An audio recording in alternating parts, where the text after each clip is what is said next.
What if I told you the most brilliant heist in American history was almost destroyed by the very thing that made it possible? Not betrayal, not greed, but the mind of its own mastermind. This isn't Hollywood, this is real. The story of Marcus Hale, an engineer turned criminal genius, a man who built the most detailed robbery plan New Jersey had ever seen, and nearly collapsed it under the weight of his own overthinking. Marcus wasn't a criminal by trade. He was an engineer, laid off after a decade designing security systems. But unemployment turned his skills into frustration, and frustration turned into obsession. When he saw armored trucks roll through the city, he didn't see fortresses. He saw flaws, tiny cracks in routines, mistakes no one else noticed. He told himself, with the right crew, the right plan, I could break the system. And so, the robbery began long before the first dollar was stolen. It began with an engineer staring too long at armored trucks. For 18 months, Marcus lived two lives. By day, an unemployed man in Newark. By night, a ghost, haunting highways, tunnels, and bridges. He memorized driver schedules. He tracked lunch breaks. He logged traffic cycles. He even mapped out which tunnels echoed gunshots the loudest. The detail was terrifying. Even the FBI would later admit Marcus built a plan as precise as a military operation. Every detail had a backup. Every backup had a contingency. Every contingency had a what if. His notebook wasn't just notes, it was obsession on paper. Marcus needed four. Leo, the wheelman, a thrill-seeking driver with nerves of steel. Carter, the safecracker, ex-con, genius with locks. Miguel, the muscle, a bouncer who had seen too many fights. And Ivy, the hacker, once a corporate IT analyst, now working in the shadows. Together, they weren't criminals. They were pieces of Marcus's puzzle, and he drilled them mercilessly. Warehouse rehearsals, stopwatch runs, simulated van hijackings, over and over, until every second was muscle memory. The target, a Federal Reserve transport, $40 million in used bills heading for destruction. The date, a stormy Friday night in August. Thunder, rain, empty roads. The truck entered the Holland Tunnel, exactly where Marcus predicted. At 9:12 p.m., Ivy hacked the lights. At 9:13, Leo boxed the truck. At 9:14, Miguel yanked guards from the cab. At 9:16, Carter drilled the vault lock. By 9:30, the impossible was reality. $40 million in duffel bags. Gone. No alarms, no police response, no resistance. It was perfect. But perfection is fragile. Marcus spotted a traffic light that didn't flip on time. Ivy said it didn't matter. Marcus insisted it did. He ordered a second van switch, then a third. Leo shouted, "We're wasting time." Marcus snapped back, "We stick to protocol." The crew obeyed, but tension filled the vans. Every delay increased the risk, and the longer Marcus micromanaged, the more mistakes he made. By dawn, they were safe in a Newark warehouse, surrounded by mountains of cash. But Marcus wasn't celebrating. He was calculating. He paced. He muttered probabilities. What if the vans are traced? What if the serial numbers are tracked? What if we move the cash wrong? The crew had followed his genius. Now they were prisoners of his paranoia. Leo cursed. Miguel slammed a wall. Ivy whispered, "We pulled it off, Marcus. Let it go." But Marcus couldn't let go. While Marcus debated logistics, he forgot the basics. One van wasn't clean.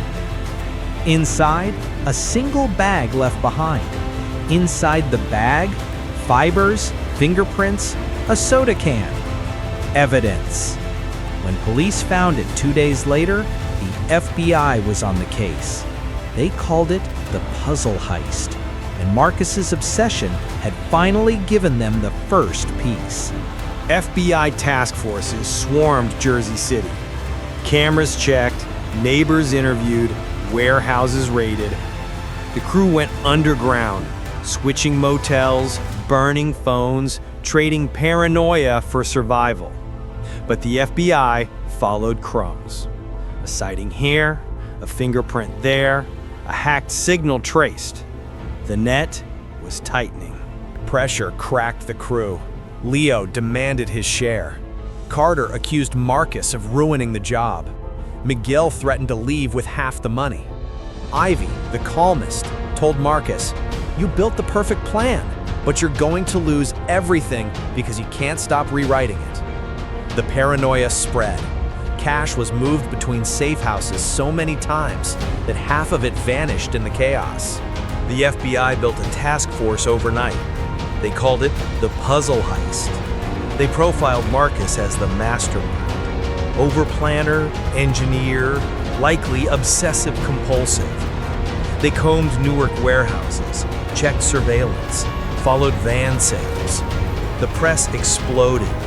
40 million vanishes in New Jersey heist. Talk shows mocked police incompetence. Citizens cheered the thieves like folk heroes. But the FBI wasn't laughing. They were closing in. Pressure broke the crew. Leo demanded his cut immediately. Carter threatened to walk. Miguel raged at Marcus. And Ivy? She watched in silence, her eyes sharper than Marcus's paranoia. "Your mind built this," she said, "but your mind is going to bury it." Trust fractured. Fractured trust is deadlier than any cop. Carter was the first to crack, arrested outside Trenton. He flipped for a lighter sentence. Leo was next, caught in a sting after flashing cash. He stayed silent, but silence couldn't save him. Miguel vanished. Some say he ran with millions. Others whisper Marcus buried him in a safe house floor. And Ivy? She slipped through FBI fingers like smoke. Some believe she built her own exit plan all along. When agents raided Marcus's last warehouse, it was empty. No Marcus, no Ivy, no trace. Just blueprints, diagrams, and notebooks filled with endless calculations. Marcus Hale vanished into legend, a ghost of New Jersey crime. Of the $40 million stolen, half was recovered in raids, half disappeared forever. Rumors swirled, buried in forests, shipped overseas, burned in paranoia. The missing $20 million remains one of the great mysteries of American crime. Marcus Hale was a genius, but genius can collapse under its own weight. He proved that even the perfect crime can implode from the inside, not because of mistakes, but because of the fear of mistakes. Paranoia is the enemy of success, and in Marcus's case, it was deadlier than the FBI. The Overthinking Robbery became a legend, not for the money stolen, not for the escape, but for the mind behind it. Marcus Hale remains missing. Ivy remains a mystery. Miguel remains a rumor. And $20 million remains unclaimed. Some say Marcus lives in South America under a false name. Some say he never touched the money, that his paranoia wouldn't let him. And some say he's still in New Jersey, watching armored trucks, whispering to himself, "I could break this system again." If this story kept you hooked, smash like, drop a comment, and subscribe. Because sometimes the darkest crimes are the ones committed in the mind before a single dollar is stolen.